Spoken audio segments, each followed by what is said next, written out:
Hello, everybody. This is radio's Wally Ballou on one of our principal thoroughfares, getting the opinions of people on radio today and what radio means to them. Sir, I wonder if I could speak with you for just a moment. Yeah. My name's Wally Ballou. We're on the radio. I've heard of you. I'll just refer to you as Mr. X, if I may. Well, that's good because that's my name. Sir, do you listen to the radio very much? Oh, you got the wrong guy. I'm a TV man. No, very little radio. Well, I tell you, I have a clock radio that gets me up in the morning. Listen a little bit yeah, before breakfast while you're right. shaving. While I'm shaving, and then I get the time and the weather and the traffic and what to look for, and from a radio. But You commute to work? I drive in. What kind of work do you do? I'm a shrimp deveiner in one of the big restaurants here in town. That's interesting. I take the shrimp and I take that black thing out of Yes, it, yes. and I put that in a separate dish from the shrimp I've just cleaned. And I have a little radio by the black dish where I put the other stuff. I have a little radio there to play music in the background. Well, I suppose you'd kind of go crazy deveining shrimp all day if you didn't have something to listen to. That's right. It's pretty tiring. At the end of the day, I don't suppose you go home and ask your wife for a shrimp cocktail.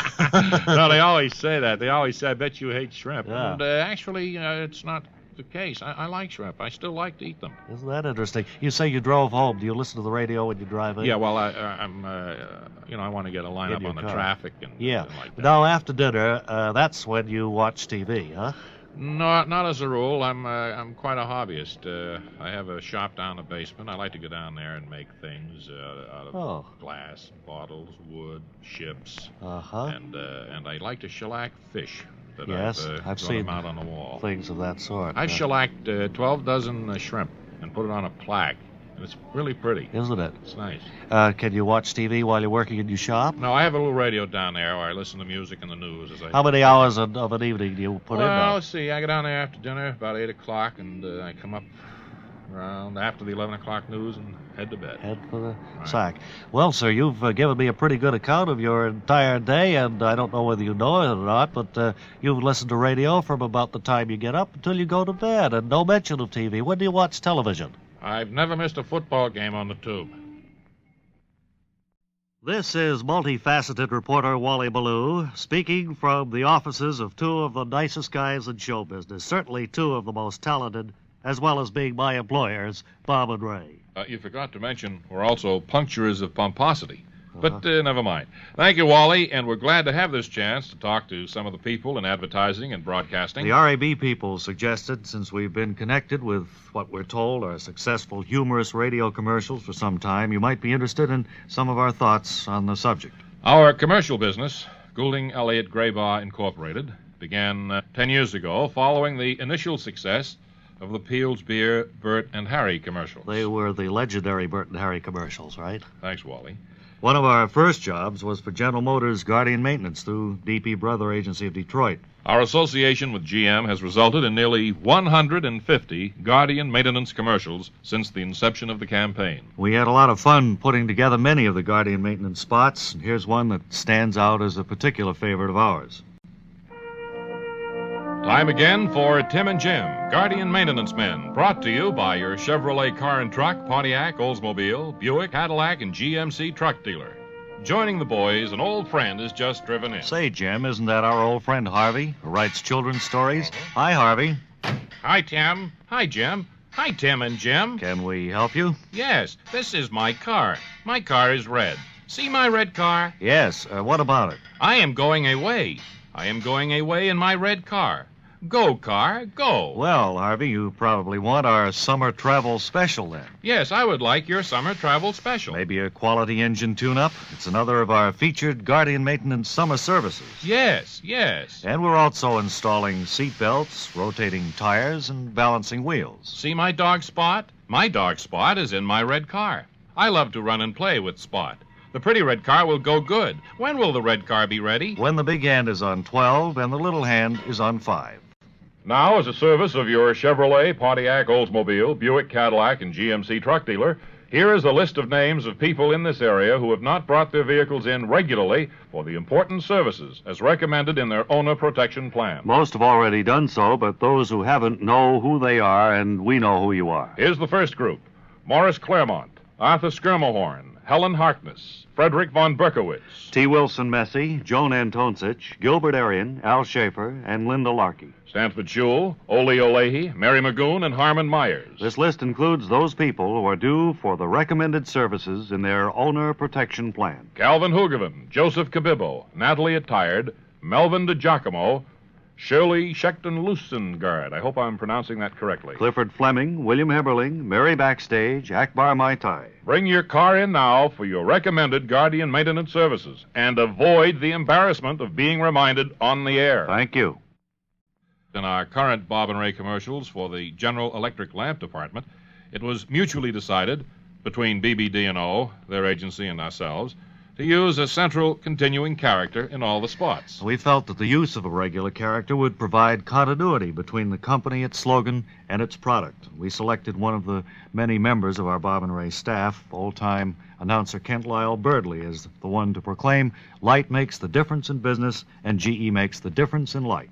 We headed up our presentation reel of commercials with this interview, a device, incidentally, we've frequently employed to introduce a client to our suggested spokesman. Frequently, too, the client will use this interview to preview advertising plans at sales meetings. Are we on yet? Yes, the mics are on now. Talking with Kent Lyle Birdley, who's been with the Bob and Ray staff for, well, just how many years now? Well, that's 12 going on 13, Ray.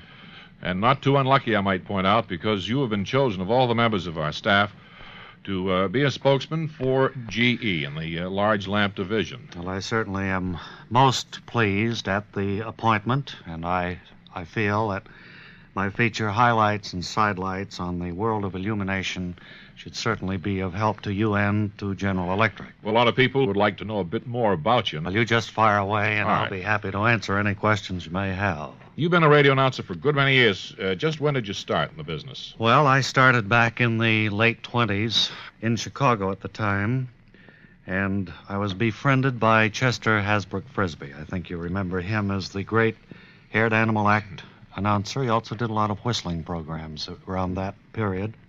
He got me an audition, and my career began. What was your first big show, do you recall? Well, the first one in Chicago was The Little Show. I don't know if you remember that or not. I announced it, of course. Then came High, Low, and Dandy. I think that was a favorite. The Market Street Quiz was one of the first out-of-studio broadcasts that I had. Man on the street type of thing. Anything interesting happen to you during one of those Man on the Street programs? Well, I had I've heard several. so many stories down through the years. No, nothing interesting happened in those days to me. How's Paula? Paula Dickinson, she Yes. was. Well, wasn't she a society figure out there in Chicago. Meattown? That's right. And we have a lovely family, 2 daughters, and Kent Jr., my son. Kent must be, 3 or 4 now, I guess. My goodness, no. Kent's 27 now, Ray. Time really flies, doesn't it? You know, warming up to this interview, I hadn't been heard from much in the 40s, and it's a time of my life I don't care much to discuss. Anyway, That brings us right up to when that's when you we heard me. contacted you. Uh-huh. You brought back a memory to Bob and myself, and we got on the phone and said, come and join us at our big, sumptuous office in New York. Do the General Electric commercials, and I was really thrilled, and I am. And I want to thank you for this new work that you've given me. What will you call this campaign? Well, I think we're going to title the series roughly Highlights and Sidelights on the World of Illumination. Illumination. Would you imagine that I will need to order a new tuxedo for these new commercials? Well, I haven't seen. How old is the one you have This now? is the one I started out with. This is a tuxedo? Well, it was a tuxedo once. There's not too much left of it. And I wear, of course, this 4-in-hand tie with it now. Yeah. Well, I'd suggest you probably get a new one. And, you know, the styles have changed so completely, really. Yes, but if you wear a style long enough, I've discovered it comes back. These wide lapels are due for a resurgence. Yes, but, you know, it's kind of faded and it's kind of worn at the elbow. And Well, it's the the- first tuxedo I've ever seen with a leather patch on it. The leather patch is from the 40s. Is it? I wonder where the label. What's the label in there? Wait a minute. This says rental. Return to I.J. Fox, I don't- Fremont Street, Boston. I don't think he's missed it. Maybe that's where I was in the 40s. Now we know where you've been. Okay, it's been swell talking to you. Thank Kent. you, Ray, and Bob, too, and all of your staff. I'm thrilled to be working with you once again. Well, I know GE folks are, too. Kent Lyle Birdley. Good night, everyone. Having gotten to know Kent, one is prone to be more receptive when hearing the commercials for the first time. Hello, I'm old-time radio announcer Kent Lyle Birdley with another success story for the General Electric lamp department. Hello. I'm in the controller's office at the Sayar Company, the world's largest maker of tongue depressors. I'm the controller. I understand you've had lighting problems here at your plant. Yes, the tongue depressors have been coming through shabby, and we also had problems here in accounting. Now, see this weekly payroll check? Yes, it's for $960. Well, that was mistakenly issued to our office boy. And this one for $43.50 went to our president, Mr. Sayar. It was then that an efficiency expert was called in. Well, what did he do? Well, he said, somebody turn on the lights. And they were already on. Well, I suppose he then prescribed proper General Electric bulbs and fluorescents for all your plant and office needs. Right. Everything improved, including the workers' morals. Let me see that, Tom. That's worker morale. Oh, well, they haven't fixed the lighting in my office yet. They're going to do that next week. It's okay. We're on tape anyway. We can cut it out. Good. Light makes the difference in business, and GE makes the difference in light. Hello, this is Kent Lyle Birdley for your General Electric lamp department, chatting with friendly neighborhood supermarket manager Ferris Gallagher. You had some trouble here recently. Well, it's been a continuing thing. My big problem here is these skinny people who come in and go out looking lumpy with picnic hams under their coats. Oh, I see. Another trick they use is to take a ketchup bottle and empty the ketchup into their pocket and put the ketchup bottle back on the shelf. By the time they're out in the parking lot, the ketchup bottle is drained and looks white, but they're gone. Too late. But then you install GE Deluxe White Mercury lamp. Yes, it's so beautifully lit out there now, I can see them unloading their ill-begotten booty into their cars. Yes, for the first time, people can look good under mercury lamps with new GE Deluxe White Mercury lamps. Another trick they did was exchange butter and margarine in the boxes. Go out with the margarine, with butter and margarine boxes, pay the margarine prices. Why, that's terrible. Tomorrow's special, 3 number 10 cans, Ford Hook Lima beans, 84 cents. Frequently, when practical, we employ a member of our Bob and Ray staff to act as spokesman for a product or service. Try as we might, however, we've never been able to work our educational director, Webley Webster, into commercials. Once, though, he went out and got a job on his own. Here's how he broke the news on one of our radio shows. Here's Webley Webster. Hi, everybody. Webley, you seem to be in a gay, ebullient mood. Is there any particular reason for it? Bob, I've embarked on what I think will be a new career for me. A new career? What is a career you embarked on? I'm doing commercials, Bob. Oh, you mean you have already done some? Oh, yeah. They haven't been on the air yet. They're going to start next week. Well, you know, this is a great... I'm going to test them. It's a wonderful career, and I'm very happy that you've been able to get this kind of work. What kind are they? We've just finished doing a commercial for the Lapmaster Paper Napkin Paper. The Lapmaster Paper Napkin Company. Right. Is that do you have a copy of it there with you, a tape? That's right. It's a recording of it? Yes. Rather than explain it in a way which might be difficult to understand, why don't we hear this commercial and see just what you do? Then I think, Bob, I should preface it to say that I have gone in very heavily for the test method. Mm-hmm. I think showing the public outright just what your product does, I think was very good. Well, have they asked you for your opinions, or... What? It's a thing to do. It's a thing to do. Yes.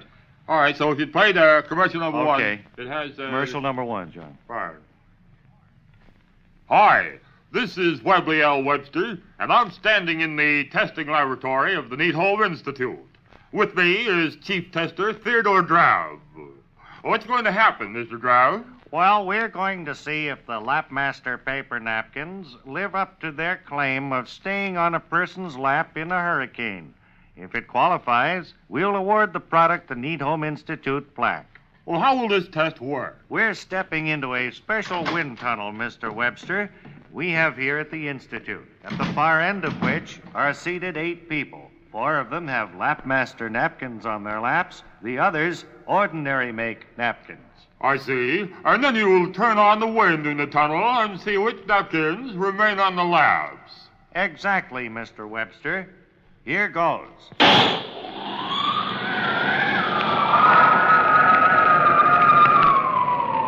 Wowee, sir. What a blast. Now I'm going down with Mr. Draub to check to see the napkins.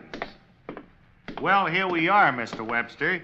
The napkins are still on the laps of the Lapmaster people. and completely have disappeared from the others. Amazing. Proof positive, folks, that Lapmaster napkins will stay on your laps even in a hurricane. Buy a box today, and one for your living room, too. Well, that was the commercial, Webb, huh? That's the one we'll be hearing next That's year? right. Do you like it? Yeah. It's dramatic. It shows It certainly is dramatic. It sounds phony as phony can be. Well, if it's already been filmed and did it work? Did those napkins really stay on the people's laps and blow off the other ones? Stayed on you. Yes, it stayed on 4. Well, that's really wonderful how they can I don't make a product like that. Really now, Webley, how'd you get them to stay on, really? Yeah. Well, 4 of them were wearing sticky pants. Oh, you mean this whole thing is a put-up It was deal? mostly jelly. Oh, no wonder they didn't blow off in the wind tunnel. And I think that's kind of unethical advertising. I think you're associated with a shady product, young man. Well, why don't you play the stupid theme for me as I go off? Doodly-doop, doop, doop-de-doop-de-doo, doodly-doop.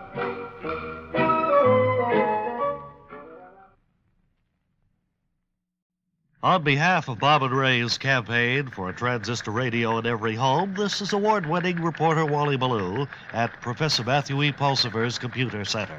And what are you working on, Professor? We've received some amazing figures from a group of radio people, and they'd like us to illustrate the figures with colorful comparisons so that the figures might be more easily understood. Well, what are the figures? There were 31 million new radios sold last year, bringing the total in the United States to 242 million, or 25% more radios in this country than people. Amazing. It certainly is. Oh, here come the comparisons.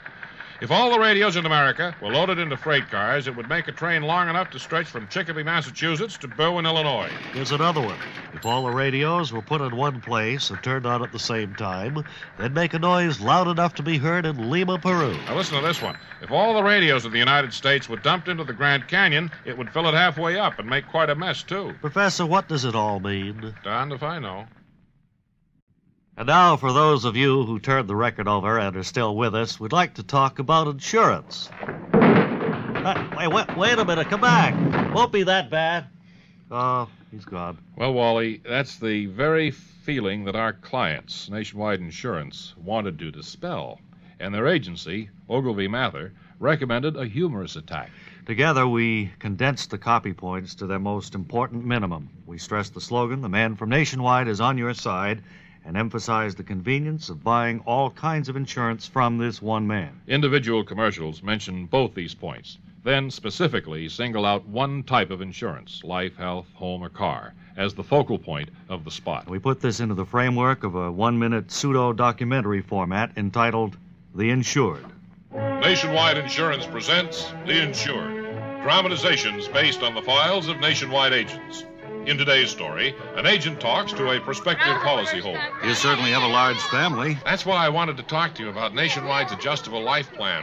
What is it? Well, it's the most flexible life insurance plan you can buy. You can add protection to it or subtract from it as your needs change. What's your occupation? Mornings, I test mushrooms at the supermarket. Afternoons, I repair high-tension power lines. Uh-huh. I moonlight as target in a hatchet-throwing act. I see. And weekends, I indulge in my favorite hobbies, skydiving and alligator wrestling. Interesting. And I haven't been well. Yes, well, I'm just putting you on. I'm a piano tuner. Besides life insurance, the man from Nationwide sells health, home, and car insurance. For all your needs, remember, the man from Nationwide is on your side. That was a 52-second spot allowing for a local tag. And this year, for network radio, you did some 30-second commercials, didn't you? Yes, Wally, we did. Here's how we adapted the basic idea to the shorter format. Nationwide Insurance presents another one of The Insured. Here to tell you why the man from Nationwide is on your side is Dr. B.R., dentist. Open wide.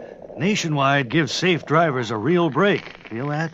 You see, by selecting safe drivers, Nationwide can offer low rates. Drivers pay only what they deserve to pay. Sensitive, huh? I pay less for my second car, too, with Nationwide. All right, now rinse out. Thank you, B.R., dentist, for showing us how the man from Nationwide is on your side. Incidentally, I guess we've all had trouble creating short commercials. 20-second spots, and even 10-second IDs. Trying to include a copy point and some humor into the abbreviated time isn't easy. Here are a couple of IDs we did for Underwood Devilled Ham, featuring, of all people, the Underwood Devil. Now, a paid devil announcement, Mr. Devil. Thank you. You're speaking into your pitchfork. Face the microphone. Underwood Devilled Ham makes a sandwich. It has a snappy flavor. Time's up, Devil. Cheapskate. Hi. Hello, young man. I'm the Devil. Hi, Devil. What's up? Tell Mommy to make your school lunch sandwiches with hearty Underwood Devilled Ham. I tied a knot in your tail. We think the most effective combination of successful sell and humor in a commercial is when the copy points are kept to the barest minimum, relying on the humor format or device to get and hold attention for the sell. And here's how it worked for the Interwoven people. And now, Interwoven, the greatest name in socks, presents Honest Eddie's Sports Quiz. Hi, fans. Get ready to call me when you have the answer. Maybe you'll win the big prize. Today, here's the first clue. Our sports figure made a name in baseball. His brothers were named Dom and Vince. DiMaggio, Joe DiMaggio. Well, that's not the answer. This ball player was a pitcher. His nickname was the old left-hander. Lefty Grove. No. Lefty Gomez. No, sir. He was a right-handed pitcher. What? The old left-hander was right-handed? Here's another clue. He was known as one half of the Deafness Boys. Now, while you think about the clues, here's a word for Interwoven Socks. Are you missing important things your friends saw while you were bending over to pull up your socks? Then you should wear OTC by Interwoven, the over-the-calf stretch socks that stay smooth and stay up without garters, many colors and styles. So heads up with Interwoven OTC. Well, no winner again today, fans. The answer to our clues is Jerome Dizzy. Dean, Jerome Dizzy Dean, I'm sorry, you're wrong. It was Jerome Dizzy, who pitched for the Keene, New Hampshire Townies in the early 50s. Oh, one of these days I'm gonna catch you, Honest Eddie. Interwoven, the greatest name in socks, presents Honest Eddie's Sports Quiz. Hi, fans. Get set to call me when you have the answer. Maybe you'll win the big prize. Here's today's quiz. This figure made a mark in the sports world by hitting 61. 61 home runs in a season, Roger Maris. Wrong. He made a mark in the sports world by hitting 61 batters in a doubleheader. We next see our mystery figure at Kitty Hawk, North Carolina, with his brother Wilbur. Orville Wright. Wrong.